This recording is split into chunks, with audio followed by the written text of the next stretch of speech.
तो hello hello guys, आज जो है हम लोग आईआईटीएम का वीक 6 का सीटी करेंगे, ठीक है।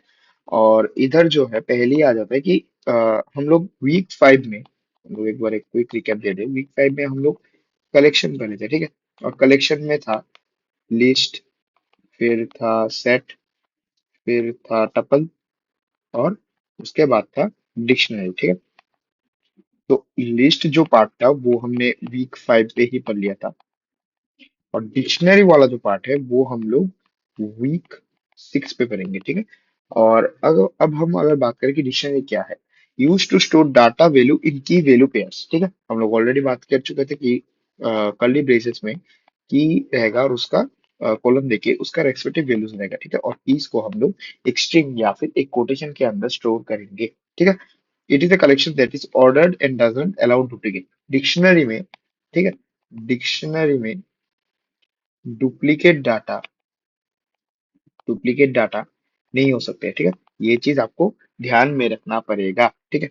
डिक्शनरी स्टोर्स की value pair, example chemistry mark values for each student की वैल्यूज, ठीक है। यहाँ पे देख सकते हो, यहाँ पे एक केमिस्ट्री डिक्शनरी दिया गया है जिसमें गौरव को 90 मिला और सौरभ को 92 मिला, ठीक है। अब गौरव और सौरभ देख सकते हो, ये दोनों जो है ये कोटेशन में बनते हैं या फिर स्ट्रिंग में बनते हैं, तो ये दोनों बन जाएंगे इसी डेटा सेट का की। और 90 और 92 बन जाएगा ये गौरव और सौरभ का रेस्पेक्टिव केमिस्ट्री मार्क्स, या फिर बोल सकते हैं कि रेस्पेक्टिव वैल्यूज, ठीक है। एक एम्प्टी डिक्शनरी ऐसा दिखता है, हम लोग को पता था कि एक एम्प्टी लिस्ट जो है ऐसा दिखता था, तो सेम टू सेम एक एम्प्टी डिक्शनरी ऐसा दिखता है, ठीक है। Access marks by providing with square bracket, ठीक है। Access marks by providing with square bracket, हम लोग स्क्वायर ब्रैकेट से हम लोग कैसे एक्सेस करेंगे। तो एक वेरिएबल सोचो कि हम लोग ले लेते हैं जी, और उसमें अगर हम लोग केमिस्ट्री मार्क्स और उस की लिख देते हैं, जैसे कि की था गौरव, ठीक है। तो गौरव का केमिस्ट्री मार्क्स हमें यहाँ पर मिल जाएगा जो कि 90 था। हम लोग यहाँ पर ऊपर वाला एग्जांपल पे देखिए तो गौरव का केमिस्ट्री मार्क्स 90 था, गौरव के बगल में 90 से स्टोर किया गया था। तो यहाँ पर जो है केमिस्ट्री मार्क्स गौरव जो है, अगर हम लोग लिखेंगे तो कि गौरव का केमिस्ट्री मार्क्स इजीली यहाँ पर आ जाता है, ठीक है।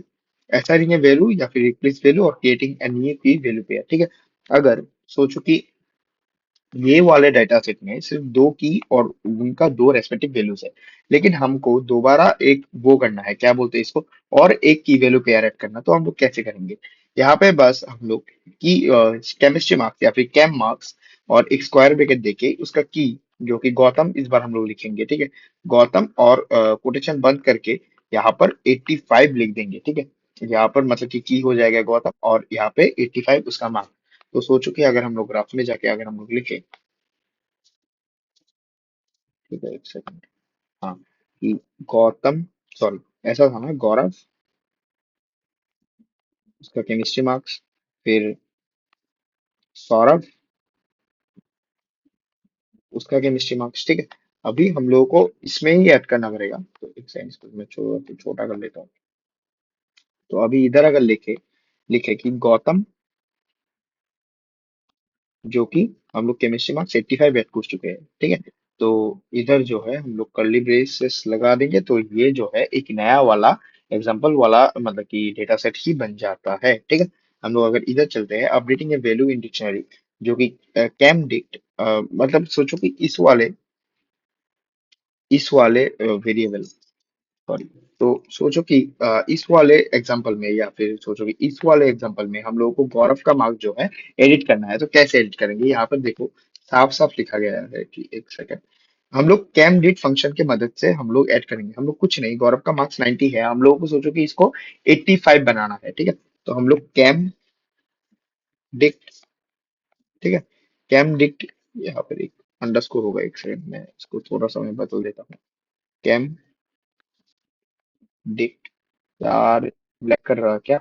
अगर गौरव का मार्क्स एडिट करना है तो हम लोग कैमडिक्ट यूज करेंगे। कैमडिक्ट लिख कर कैमडिक्ट के बाद हम लोग स्क्वायर ब्रैकेट में यहाँ पर गौरव लिख देंगे, ठीक है। गौरव लिख देंगे, और इधर हम लोग गौरव का मार्क्स सोचो कि हम लोग अगर 95 करना है तो इक्वल्स 95 लिख देंगे, तो एडिट हो जाएगा। यहाँ पे देख सकते हो कैमडिक्ट गौरव जो है यहाँ पर 98 लिखा है, जो कि लमसम सही है।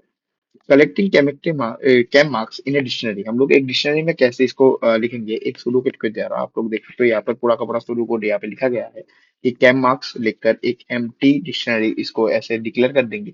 और while table one is more rows, read the first row in table one. ठीक है, ये दोनों तो जनरल सा लाइन है। नेम इक्वल्स एक्स नेम और marks equals X dot cam marks. ठीक है, move X to table two. ठीक है, अब हम लोग डिक्शनरी को प्रोसेस कैसे करेंगे। कीज डिक्ट बोल के list of keys of dictionary. ठीक है, जैसे कि कैम डिक्ट गौरव 90 और सौरभ 92। तो कीज कैम डिक्ट हो जाएगा, मतलब कि सिर्फ अगर हम लोग को कीज निकालना है तो गौरव और सौरभ यहाँ से आ जाएंगे। ठीक है, कीज कैम डिक्ट अगर हम लोग फंक्शन देंगे तो गौरव और सौरभ यहाँ से आ जाएगा।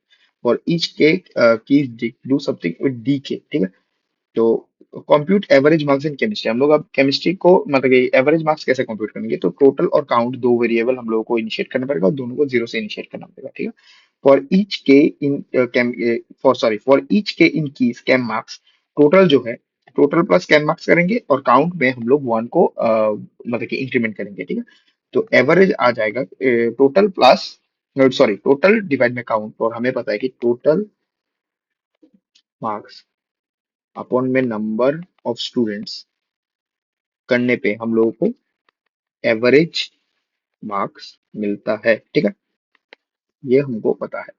अब चेकिंग फॉर की, एक की है या फिर नहीं है डिक्शनरी में, ये हम लोग कैसे चेक करेंगे। डिक्शनरी में की एग्जिस्ट करती है या फिर नहीं, ये चेक करता है जो मतलब कि ये फंक्शन चेक करता है। कैसे चेक करता है, इस की डी के। ठीक है, ये वाला फंक्शन जो है मतलब कि ये वाला ट्रू देगा अगर की एग्जिस्ट करता है, और फॉल्स देगा अगर की जो है एग्जिस्ट नहीं करता है। तो ट्रू और फॉल्स रिटर्न कर रहा है, मतलब कि ये एक बुलियन फंक्शन है। ठीक है, बुलियन याद है ना, वीक वन में पढ़ा था हम लोग। ठीक है, और हम लोग एक की को डिलीट कैसे करेंगे, deleting a key from a dictionary. Copy all key and value except the all to be deleted to a new dictionary. ठीक है, यहाँ पे देख सकते हैं प्रोसीजर जो है डिलीट की डी के, और एमओआईडी बोल के हम लोग एक या फिर माई डिक्शनरी भी लिख सकते हो, कुछ भी आपके मन में। मैंने एमओआईडी लिखा, एमओआईडी बोल के एक एम्प्टी डिक्शनरी मतलब कि डिक्लेयर कर दो। और ये वाला तो एक जनरल लाइन है। के जो है अगर नॉट इक्वल टू की है तो एमओआईडी की में डी के आ जाएगा। ठीक है, और रिटर्न एमओआईडी और एन डिलीट के। ठीक है, ये एक प्रोसीजर है, और इसके मदद से ही हम लोग एक की को हम लोग डिक्शनरी से डिलीट करेंगे। ठीक है, तो इतना ही था वीक सिक्स का थ्योरी। हम लोग नीचे अभी क्वेश्चंस देखेंगे। ठीक है, हम लोग अभी चलते हैं क्वेश्चन वाले पार्ट की तरफ। ठीक है, तो क्वेश्चन वाले में पहले ही बताया गया है कि इन द स्कोर्स टेबल। ठीक है, ये जो है स्कोर डाटा सेट को ध्यान में रखते हुए ये वाला शुरू को लिखा गया है। ठीक है, तो एस जो है वो list of sequence of number देगा of rows which have greater marks greater than 75 at least one subject. ठीक है, मतलब कि एटलीस्ट एक सब्जेक्ट में 75 से ऊपर लाना पड़ेगा। ठीक है, ये है कंडीशन। और count eight the end of the execution क्या रिप्रेजेंट करेगा, तो यहाँ पे देखो काउंट को पहले ही जीरो से इनिशिएट किया गया है, और सीक्वेंस नंबर अगर सी से कम है, तो अगर यहाँ पे देख सकते हो कि 75 जो है मैथ्स का मार्क जो है 75 से कम है, और फिजिक्स का मार्क भी 75 से कम है, तब जो है काउंट जो है एक इंक्रीमेंट कर रहा है। तो अगर काउंट इंक्रीमेंट कर रहा है तो इस केस में हम लोग को पता लग रहा है कि केमिस्ट्री में 75 या फिर 75 से ज्यादा, ये जो है मतलब कि कॉन्फर्म इवेंट है, क्योंकि ऑलरेडी हमें बताया गया है कि मैथ जो है वो 75 से कम है और फिजिक्स जो है वो भी 75 से कम है। तो काउंट क्या मतलब कि दर्शा रहा है, number of students who have scored less than 75 in both mathematics and physics. ठीक है, आंसर तो सही है लेकिन अप्रोप्रिएट नहीं है इन मतलब कि पूरा का पूरा सही नहीं है। ठीक है, थोड़ा सा इन्फॉर्मेशन जो है मिसिंग है, तो ये भी गलत हो जाता है। Who have scored more than 75 in chemistry, ये वाला भी सही तो है लेकिन मतलब कि अप्रोप्रिएट नहीं है इनका, मतलब कि इसको क्या बोलते हैं, कम इन्फॉर्मेशन है। ठीक है, यहाँ पे देख सकते number of student who have scored 75 in all three subject, ये तो गलत पे पूरा का पूरा ही गलत हो गया। ये वाला ऑप्शन जो है सही बन जाएगा, क्योंकि यहाँ देखो number of students who have scored less than 75 in both mathematics and physics but more than 75 in chemistry, इसीलिए जो है काउंट में इंक्रीमेंट हो रहा है। तो आंसर जो है करेक्ट आंसर जो है वो ऑप्शन सी बन जाएगा। ठीक है, हम लोग चलते हैं क्वेश्चन नंबर टू पे। हम लोग अगर क्वेश्चन नंबर टू पे चलते हैं, यहाँ पे देख सकते हो, यहाँ पे बोला गया है कि the following pseudocode is executed on the words table. Assume that the rows in table 1 are sorted in the increasing order of sequence number. What does the list L contain at the end of the execution? क्या बोला गया कि words, अच्छा ठीक है, assume that rows in table 1 are sorted, अच्छा increasing order में sort किया गया है, अच्छा अच्छा समझ गया। तो एल जो है एक एम्प्टी लिस्ट है, और ए जो है हमने नन से वो किया है, और ए और पार्ट ऑफ स्पीच जो है इक्वल हो जाएगा। ओके, अगर पार्ट ऑफ स्पीच अगर नाउन हुआ और ए अगर एडजेक्टिव हुआ, अच्छा, तो वर्ड जो है, एक्स डॉट वर्ड जो है वो आके ऐड हो जाएगा। अच्छा, समझा समझा समझा। तो list of nouns that come immediately after an adjective. List of nouns that come immediately after an adjective.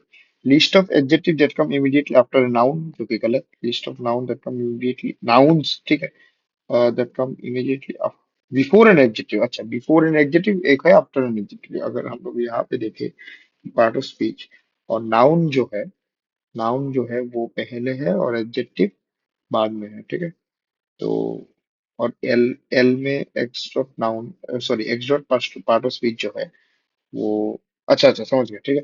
List of nouns that comes after an adjective, ये वाला है, और बिफोर एन, तो बिफोर वाला तो गलत हो गया, ठीक है। और एडजेक्टिव पहला आएगा वो भी गलत हो गया, तो यहाँ पर जो है करेक्ट आंसर हो गया ये वाला, ठीक है। List of nouns that come immediately after an adjective, ठीक है। हम लोग चलते हैं अभी क्वेश्चन नंबर 3 में, और ये जो है एरर फाइंडिंग वाला क्वेश्चन है। तो यहाँ पे देख सकते हैं यूनिक लिस्ट बोल के एक सेट है। ओके, पहले ये वाला ऊपर वाला लाइन कर लेते हैं। ओके सॉरी, एक सेकंड, इधर वाला ले लेता हूँ। We have a non-entry list called auth list that stores the name of all authors in the library table, sorted in the alphabetical order of author names. There is one element corresponding to each book in the table. This results in many duplicates. The following procedure attempts to extract the unique list of authors while preserving sorted order. तो शुरू को मे है mistakes. Okay, समझ गए। तो mistake पता करने के लिए बोल रहा है, ठीक। तो एरर इन लाइन वन में एरर है कि नहीं है, नहीं, लाइन वन में एरर नहीं हो सकता, तो ये वाला तो ऐसे ही गलत हो गया। एरर इन लाइन टू, ठीक है, यूनिक लिस्ट जो है, unique list plus plus first auth list, ठीक है। लेकिन यहाँ पर जो है, यहाँ पे बताया गया है कि नॉन एंट्री लिस्ट जो है ऑथ लिस्ट है, name of all authors in the library table sorted in alphabetical order of author list, ठीक है, corresponding to each book in the table. This results in many duplicates। ठीक है, unique list of order ढूंढने के लिए बोला है, तो हाँ, हम लोग देख सकते हैं कि लाइन टू में जो है एक छोटा सा एरर है। तो हम लोग चलते हैं, ठीक है, आगे चलते हैं। लाइन थ्री में एरर बता रहा है, नहीं, लाइन थ्री में एरर नहीं है, लाइन फाइव में दो बार एरर बता रहा है, ठीक है। तो लाइन फाइव में एक्स इक्वल्स इक्वल्स प्रेप, ठीक है। हम लोग जो है आगे का मतलब कि यूनिक लिस्ट ढूंढ रहे हैं, तो यहाँ पर जो है ये वाला भी एक आंसर बन जाएगा, ठीक है। तो हम लोग अभी अगर 4 नंबर पे चलते हैं, 4 नंबर को हम लोग, ये वाला भी सेम ही है, वो इसको क्या बोलते हैं, एरर फाइंडिंग वाला, तो ये वाला आप लोग होमवर्क कर लेना घर पे, ठीक है। क्वेश्चन नंबर 5 to 6, मतलब कि 5 और 6 जो है इसी को यूज करते हुए बोला गया है, ठीक है। इसी को यूज करते हुए बताया गया है। तो 5 और 6 में अगर हम लोग चलते हैं, तो यहाँ पे बताया गया है कि station is a list that stations is a list that contains a sequence of station visited, अच्छा, from the train data set। अच्छा, each element in station name, distance, the first entry is the name of station while the second entry is the distance of the station। अच्छा, अच्छा अच्छा, मतलब ये वाला है name of station और ये वाला है distance, distance from the station या फिर of the station, distance of the station from the first station. अच्छा, मतलब कि पहला स्टेशन से वो कॉरेस्पॉन्डिंग स्टेटस स्टेशन का डिस्टेंस क्या है, वो इस वाले डिस्टेंस में जाके ऐड होगा, ठीक। So, mean distance is a procedure that assesses station as a parameter and returns the name of a pair of consecutive stations which have the shortest distance between them on this route। अच्छा, ठीक है। तो none none बोला गया है, और minimum जो है वो मिनिमम डिस्टेंस ढूंढ रहा है, और डिफरेंस जो है उसको जीरो इनिशिएट कर दिया है, ठीक है। तो प्रेप जो है फर्स्ट स्टेशन बोला गया है, तो डिफरेंस जो है लास्ट एक्स या माइनस में लास्ट प्रेप। यहाँ पर क्या कोड फील होगा वो हमें देख के बताना पड़ेगा, ठीक है। डिफरेंस जो है वो मिनिमम, पहले यही देख लो कि यहाँ पे बोला गया है एक है डिफरेंस जो है वो मिनिमम से छोटा होगा या फिर मिनिमम का इक्वल होगा, ठीक है। अगर मिनिमम का इक्वल होगा ये बहुत ही बड़ा नंबर हो जाएगा, और हमें मिनिमम ढूंढने के लिए बोल रहा है, इसलिए जो है बड़ा नंबर हमको मतलब कि ढूंढना पड़ेगा। तो यहाँ पर जो है इक्वल टू वाले तो सारे कैंसिल हो जाएंगे, ठीक है। इक्वल टू वाला, ये वाला इक्वल टू वाला है, और डी वाला इक्वल टू वाला है, ठीक है। तो अब ऑप्शन एलिमेंट करने के बाद ए हो सकता है आंसर या फिर सी हो सकता है आंसर, ठीक है। तो यहाँ पर बताया गया कि दूसरे अगर हम लोग चलते तो मिनिमम डिफरेंस और मिनिमम डिफरेंस इक्वल है, और यहाँ पे फर्स्ट प्रेप और फर्स्ट एक्स, और यहाँ पे लास्ट प्रेप और लास्ट एक्स, तो इजीली फर्स्ट प्रेप और फर्स्ट एक्स ही आंसर बन जाएगा, ठीक है। तो इसका आंसर जो है ए ऑप्शन बन जाता है। हम लोग 6 नंबर पे चलते हैं। देयर मे बी मल्टीपल, क्या बोला गया है कि देयर मे बी, एक सेकेंड,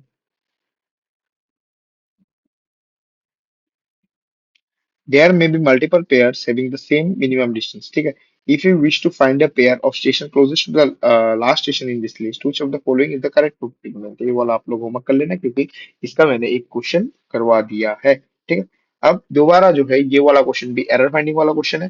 ठीक है. तो एरर एरर फाइंडिंग वाला क्वेश्चन एक बार हम लोग देख लेते हैं कि यहाँ पे HTNS is the list that contains information about the sequence of station visited by a train. Specifically, each element in this list is itself a list. अच्छा, arrival, departure.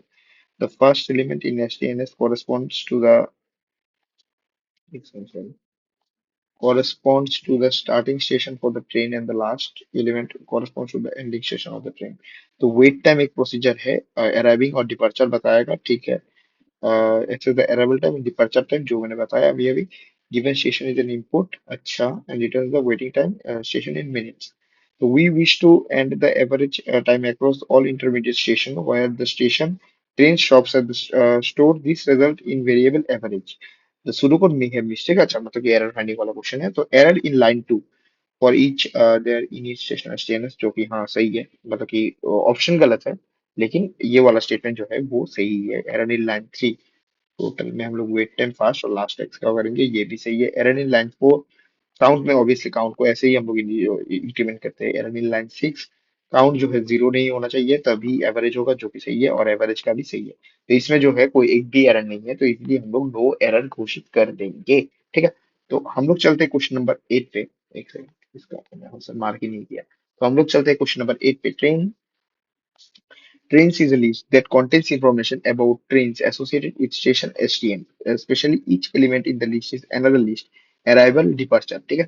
तो if the arrival or departure is empty, it is represented as none. अच्छा. तो flag one जो है false, flag to जो है true से initiate किया गया, काउंट को जीरो से इनिशिएट किया गया. तो फ्लैग फर्स्ट एक्स अगर नन हो जाए और या फिर लास्ट एक्स अगर नन हो जाए तो फ्लैग वन ट्रू बन जाएगा. और अगर ये नहीं हुआ तो काउंट में हम लोग इंक्रीमेंट कर देंगे. और काउंट अगर लेंथ ऑफ ट्रेन हुआ तो फ्लैग टू फॉल्स हो जाएगा. अच्छा. अच्छा जी, अच्छा. ओके, यहाँ पे बताया गया कि which of the following statement about the flag one is true at the end of the execution of a pseudocode. If it is true, if and only if STN is starting on this station for at least one train in the list, ये वाला ही सही answer बन जाएगा. ठीक है. यहाँ पे इस टू बोला गया है, मतलब कि सिंगल करेक्ट आंसर है. ठीक है. यहाँ पे अगर मल्टी करेक्ट का थोड़ा सा भी हिंट देता तो यहाँ पर इज आर ट्रू होता. ठीक है. तो यहाँ पर इज ट्रू है. आप लोग चाहे तो सब बाकी का ऑप्शन देख सकते हो, लेकिन ये वाला ही आंसर बन जाएगा. ठीक है. हम लोग चलते हैं अभी 9 नंबर वाले क्वेश्चन पे. हम लोग अगर 9 नंबर वाले क्वेश्चन पे चलते हैं, यहाँ पे बताया गया कि what does the variable count, count क्या रिप्रेजेंट करेगा. तो हम लोग अगर अच्छे से पढ़े तो काउंट जो है नंबर ऑफ ट्रेन एसोसिएटेड, जो कि गलत है. It is the number of train associated for which STN is station, जो कि गलत है. Starting station, sorry, ending station भी नहीं होगा. ठीक है. ये दोनों ही नहीं होगा, स्टार्टिंग स्टेशन भी नहीं होगा, एंडिंग स्टेशन भी नहीं होगा. काउंट ऐसा कुछ शो करेगा. ठीक है. अगर हम लोग काउंट के ऊपर देखते हैं, काउंट जो है लेंथ ऑफ ट्रेन जो है वो शो कर रहा है. ठीक है. तो 10 नंबर वाला जो है, at the end of the execution code below what can be said about value stored by the boolean variables flag one and flag two. Flag one flag two at the end of the execution क्या store कर रहा है, तो ये आप लोग घर पे होमवर्क कर लेना. ठीक है. क्योंकि सेम वाले क्वेश्चन का हम लोगों ने दो तीन क्वेश्चन में दो क्वेश्चन ऑलरेडी करवा दिया, तो आप लोगों को कुछ ना कुछ आइडिया लग गया होगा. तो इतना ही था आज के लेक्चर पे. ठीक है. वीक 6 के लेक्चर में हम लोग जल्दी वीक 7 और वीक 8 भी लाएंगे. और वीक 5 ऑलरेडी अपलोड हो चुका है, आप लोग चाहो तो मेरे चैनल पे ही भरा हुआ है, जाके वहां पर देख सकते हो. ठीक है. तो आज के लिए इतना ही. Thank you.